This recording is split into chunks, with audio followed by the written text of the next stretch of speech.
Today I wanted to talk about losing weight. I've lost 30 pounds in the last 9 months.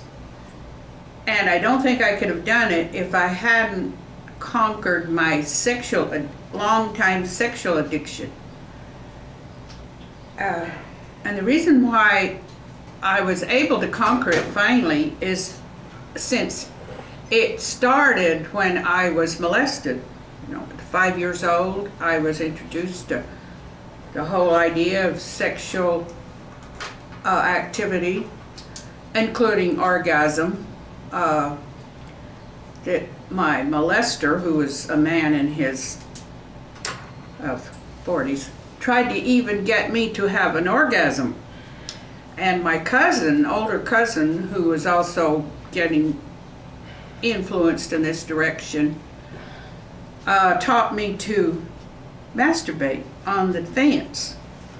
So somehow or another, these two things came together in my mind, and I developed the habit of masturbation at 5 years old. Oh, and if anyone had detected this, they'd have probably questions or anything? decided that I was severely disturbed and needed therapy or something. But in those days, could we just I didn't even tell that I'd been molested because of my father's the role he played in it, since I thought he was having an affair with the molester, and I couldn't tell that because that was just unheard of for a little kid to be discussing that kind of thing, even if it was connected to... What was the molester's first name? Chester? So anyway, and then here's my companion here. Now, I'm not responsible for anything he says. I don't try to censor him. I have questions. What's his about the Not fence? very much. About the fence. He's my companion, and he has what I would call a severe addiction. And I'm having him on this video, and continue to have him because he's in my life, and a lot of addicted people are in my life, in your life, because I think we have a very addicted society.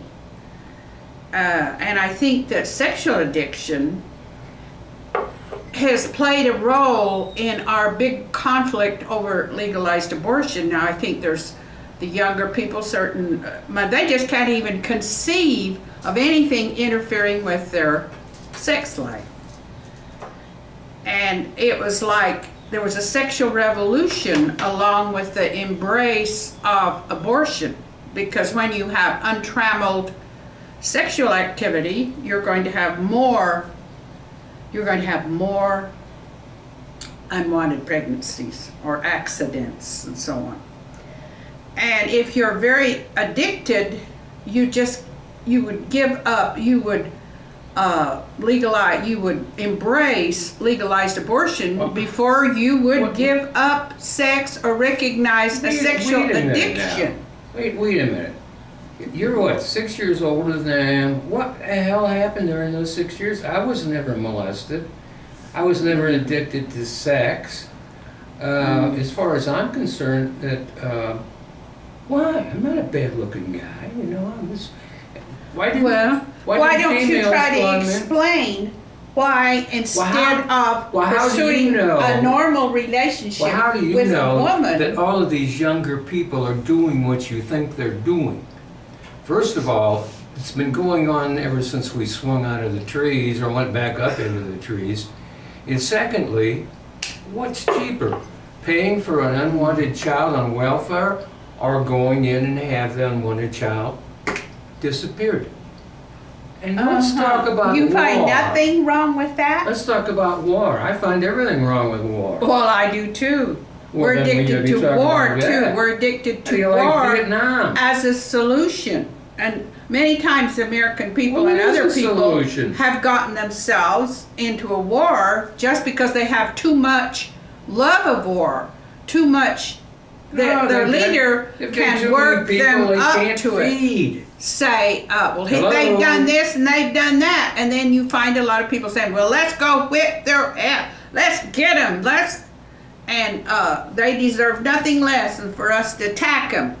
We're even saying it right now about Iran. We've got leaders who, I'd go right in there and bomb them if they Are you paying any attention?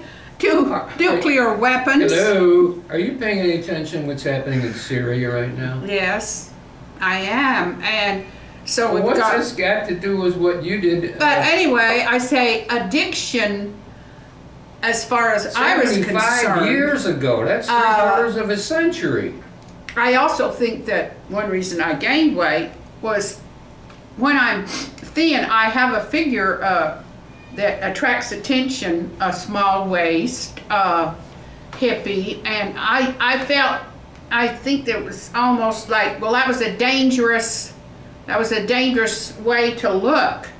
And if you were thin, it was a lot more obvious. But if you were fat, if you got rolls of fat down here, this is going to repel a lot of dangerous people, was sort of my thinking. And I would say that putting on weight is kind of a thing that people do instinctively in order to lessen the possibilities of, and especially for me, when sex had become extremely threatening because I was exposed to it too young, this just amounted to sort of an addiction that just wouldn't quit. It's a defense mechanism. Yes, a defense mechanism, and see, what you should have done when you were young is told your dad, "Dad, I've been molested."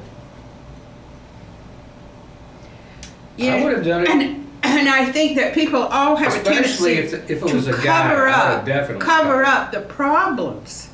Especially if there's something like that causes more problems. Causes you to get squeamish about hearing about it. You don't like to hear that someone has a child has a masturbating problem. It caused you to choke. And I was just, I thought I must keep this. That was a problem. The deepest, darkest secret. To me it was a problem because eventually it became something that I would do for comfort. For something. Isn't this? And it was not threatening because it didn't involve another person. This is the first birth control method we ever came up with. And even the Bible didn't like it because, the old, well, be fruitful and multiply and don't be spilling that seed on the ground there, boy. Men tended to talk about this more than women did. Now we got, what, 3 billion people? They've been spreading that seed around pretty good there. Remember Portnoy's complaint, I believe that was Portnoy's problem, But people just weren't used to, girls were expected to be very prim and proper. And wait a second, you were born in the boondocks. I know, but we were still expected to be very prim and proper. There was a religion going on, and we were being taught how to present ourselves. You're watching animals out there in the courtyard or whatever they corral. They're porking each other all the time, and you're going, I wonder what they're doing. Yeah, right. Right. But I'll tell you what this addiction is it's a waste of time and a waste of energy, and it just preoccupies your mind with something that you're not connecting to anybody. It's just, and I always thought, I wish I could stop this. But when I got older, instead of being able to stop it, feels good, right? It was even more so. But it was just a feel-good exercise that I thought was useless. And what it tended to do was tie me to here's what I can other what concerns me now. This is something I've never done. Phone sex. Now, is this a criminal activity? No, it's not. I mean, that is basically mental masturbation while you're doing physical mental masturbation. So what's wrong with that? Nobody's getting hurt. But And you're not propagating. I would imagine, now this is, I'm taking a guess at this, folks.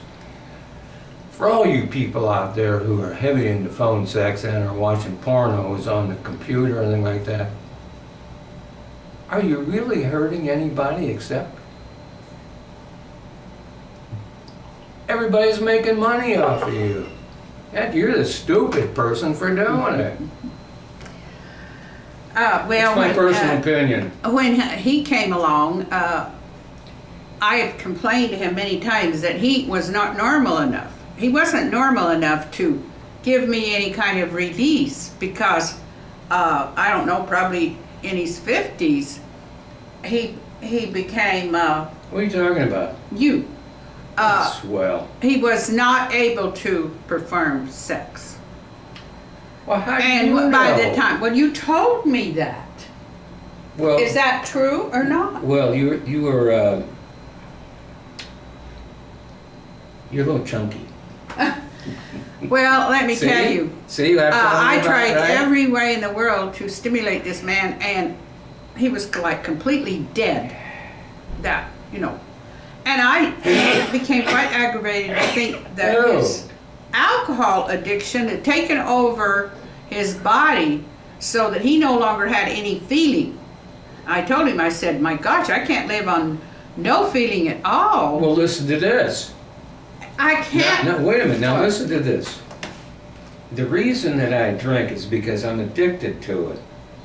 Yes. So instead of having sex when my first marriage, and I won't tell everybody this, that W.C. Fields said, you know, like, you know, my first wife drove me to drink, and for that I'll always be eternally grateful. Well, I think the human body is capable of giving much. Yes, but you never let me finish my story. Well, how you got addicted to alcohol. Yeah, that's right. I was going engaged for like 3 years. Never had sexual intercourse. You know, you play around, and you know, you do masturbation and you know, other oral sex. Then on my wedding night, you know, I figure, well, you know, tonight's the night. And guess what? I buy a bottle of champagne. We're at a motel room. I have a headache night tonight. Holy crap, that's a long time, and go to a lot of big money effort and all of that to find out you're married to a frigid woman. Holy crap. Didn't want sex at all? Not sexual intercourse. I've heard a lot of stories, but boy, that's the most extreme that I've ever heard of a woman acting. And you know what? Trying to marry you and then not delivering even what you expected. She told other people that she was going to marry me. And of course, I still liked her, you know, I was still in high school. And she did. But she didn't tell me anything after that. Well, then you blame her for turning to alcohol? Is that the idea? No, I blame her for misleading me. Say, now see, the point that I'm trying to make is that I was raised Midwest, German, Lutheran. Her daddy's a preacher. What could be better, right? My parents liked it. They liked me. Everybody liked us. Except that she didn't like me. But she accomplished what she set out to do. She married you, but she didn't want to have sex with you, right? That's pretty much the way it worked out. That's pretty extreme. That's not very healthy. That bottle of champagne that night that I drank all by myself helped me get over it. And he told me when he first met me that that was the reason why he was an alcoholic. And I thought, gotta blame somebody, well, right? Yeah, you got to blame somebody. Yeah. Well, I thought it was time for me to get over what happened, even if it was bad, happened at 5, that I could get hold of this addiction that I developed at that time and just not do it anymore. Because when you're old, every little thing you do takes energy. And if you don't feel very well, even masturbation could kill you. And that's what it took for me to quit. Because I thought, well, I can't be doing this when I'm older. I've got to preserve my energy, use it for the best. And that is just a useless thing to be doing. It's not good anyway. So why not stop that? And just as soon as I stopped that, then I was able to do the same thing with my eating. You're losing fat? Fat's floating I would around in my apartment? think, well, I need Floats, folks, whether you know it or not. have a candy bar. I've been putting on weight. And I just couldn't even stop thinking about that candy bar, and I had to have it. And that's how I put on a lot of weight, by eating these comfort foods that I didn't need. Well, it seemed that those two were kind of tied together in my consciousness. That was the same kind of thing would be motivating me to overeat as it was to do that. Well, that's right. An excessive sexual activity that was taking energy and wasn't bringing me any back. You know, when you have a contact with someone, you have the love, the affection, the exchange. It's a lot more, a lot healthier than just that is why doing this by yourself. That is why I always keep a lot of cookies and a lot of ice cream out there. To try to tempt me, is that? Whenever you start to get a little horny, I say, how about some ice cream? Yeah, that's it. See, because, and this poor man, he gave up his contact with women for alcohol, and that's really sad. And wait a minute. It hurts me too. Now wait a minute. Now, because he doesn't have interest he doesn't have interest in the human body. He doesn't even have a healthy appreciation for it. His alcoholism has consumed. Wait a second. Now you told all the interest he has. You told me between your first two kids. This man, I mean, he looks good, but yet when he puts his hand on me, there is not a spark. It never has been. And that's alcohol. That is not, wouldn't be him. In fact, he might even recover some feeling if he quit drinking even now. Who knows? The body can do a lot of miraculous things. Yeah, but the problem is if I do, and you've given up on it, I'm going to have to go find somebody else. No problem. I didn't say I'd given up on the contact. I've given up the solitary activity. That it's just ridiculous. It's ridiculous for an 80-year-old woman to be doing something like that. And I'd given it up before I got to be 80. That's true. Now, folks, we have to end this here because... Well, I'll be discussing I think this next from time to time. If you want to watch this again, we're going to have a very... Hey, watch what comes out of your mouth. We're going to be doing this. This is controversial enough. We're going to be doing this topless and sitting around going, yes, boy, you should have been here earlier. Don't believe what he says. There'll be no topless here. See, this is one of my sexual blouses, but it's actually pretty harmless. Hey, so I think it's not Sunday. I'm not preaching. Check the girls out on this baby. Yeah, here's girls. And she bought it for me naturally. But anyway, I wanted to celebrate with you all some progress that I'm making. Yeah, I think it's great.